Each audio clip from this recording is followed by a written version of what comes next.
بسم اللہ الرحمن الرحیم۔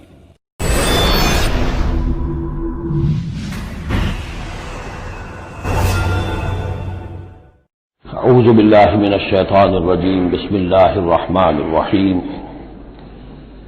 وَإِذَا ضَرَبْتُمْ فِي الْأَرْضِ فَلَيْسَ عَلَيْكُمْ جُنَاحٌ أَن تَقْصُرُوا مِنَ الصَّلَاةِ صدق اللہ العظیم۔ اب یہ پھر کچھ شریعت کے احکام آ رہے ہیں، گویا کہ خطاب کا رخ پھر اب مسلمانوں کی طرف، اہل ایمان کی طرف۔ شریعت کے احکام، عبادات سے متعلق تفاصیل۔ اور اے مسلمانوں، جب تم زمین میں سفر کرو تو کوئی حرج نہیں ہے تم پر، کوئی گناہ نہیں ہے کہ تم کچھ کم کر لیا کرو نماز میں۔ ان خفتم ان یفتنکم الذین کفروا، اگر تمہیں اندیشہ ہو کہ تم کو نقصان پہنچائیں گے کافر۔ ان الکافرین کانوا لکم عدوا مبینا، یقیناً یہ کافر تمہارے کھلے دشمن ہیں۔ یہ ہے قصر صلاۃ، لیکن صلاۃ الخوف کی حالت میں، جنگ کی حالت میں قصر کا حکم۔ اور اس میں بھی خاص طور پر جو صورتحال تھی کہ جب حضور کے ساتھ ہوتے تھے تو اب اگر شکل یہ ہوتی کہ آدھا آدھا لشکر علیحدہ علیحدہ نماز پڑھے اور پھر حضور ایک کے ساتھ نماز پڑھیں تو دوسروں کو محرومی کا احساس ہوتا۔ لہذا آپ دیکھیے کہ ایک بہت عمدہ تدبیر بتائی گئی۔ فَإِذَا كُنْتَ فِيهِمْ، تو اے نبی جب آپ بھی ان کے اندر موجود ہوں، فَأَقَمْتَ لَهُمُ الصَّلَاةَ، اور آپ نے ان کے لیے نماز کھڑی کر دی ہو، فَلْتَقُمْ طَائِفَةٌ مِّنْهُمْ مَعَكَ، تو ان میں سے ایک گروہ کو تو کھڑے ہونا چاہیے آپ کے ساتھ۔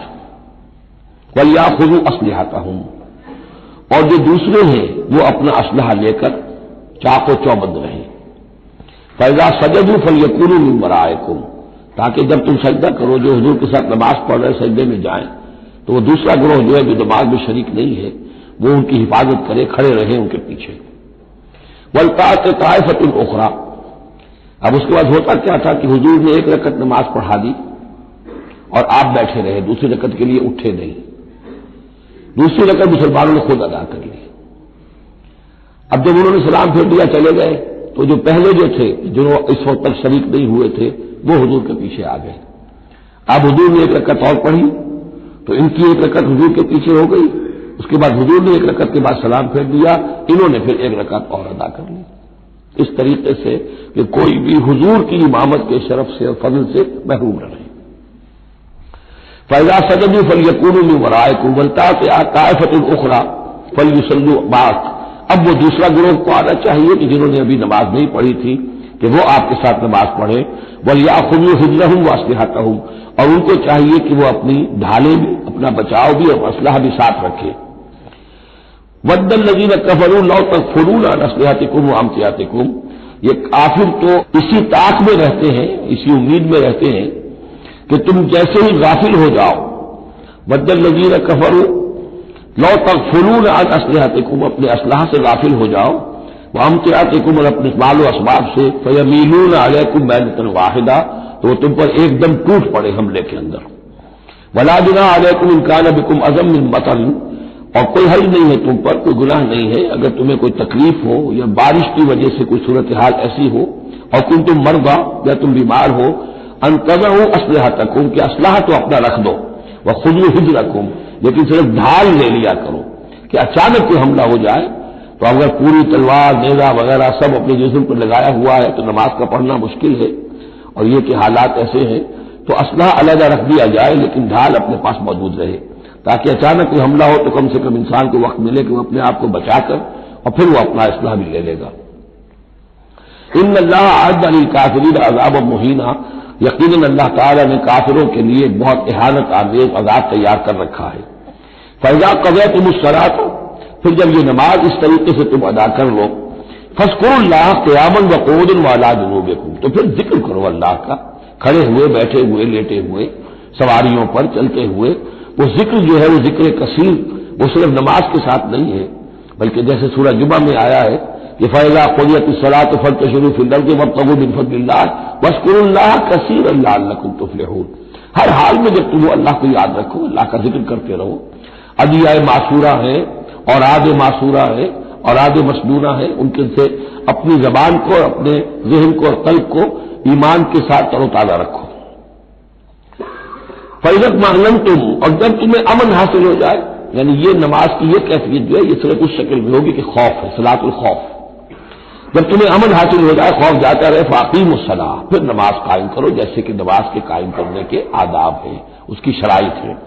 ان الصلاۃ کانت علی المؤمنین کتابا موقوتا، یقیناً نماز اہل ایمان پر فرض کی گئی ہے، فرض ہونے کی شکل میں اور وقت کے ساتھ.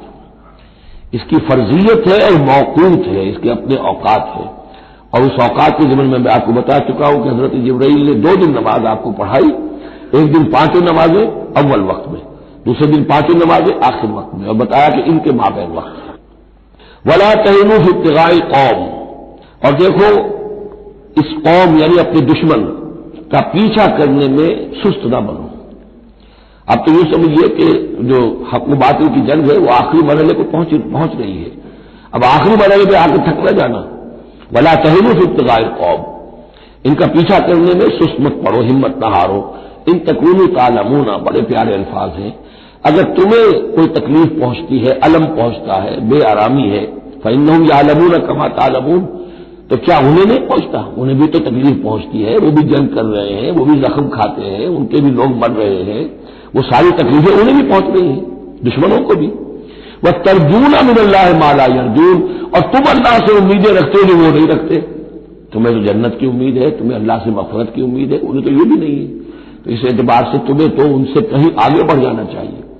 جو آخری آیت تھی سورہ آل عمران کی کہ یا ایھا الذین آمنوا اصبروا وصابروا ورابطوا، ان سے تو بڑھ جانا چاہیے صبر کے اندر کہ تمہارا سہارا تو اللہ ہے. وما صبرک الا باللہ، ان کے تو یہ من گھڑت قسم کے دیویاں دیوتا، ان کے دل کے اندر ان کی حقیقت میں کوئی قدر و قیمت بھی نہیں ہے، پھر بھی وہ اپنے باطل معبودوں کے لیے اس طریقے سے جان جوکھوں میں ڈال رہے ہیں. تو مسلمانوں تمہیں تو اس سے دستگیرہ کرنا چاہیے. ولا تہنوا فی ابتغاء القوم ان تکونوا تعلمون فإنہم یعلمون کما تعلمون وترجون من اللہ ما لا یرجون وکان اللہ علیما حکیما، اور یقینا اللہ تعالی علیم ہے اور حکیم ہے. اب یہ چند آیتیں آ گئی اہل ایمان سے خطاب میں. اب پھر کچھ منافقوں کا معاملہ ایک آ رہا ہے.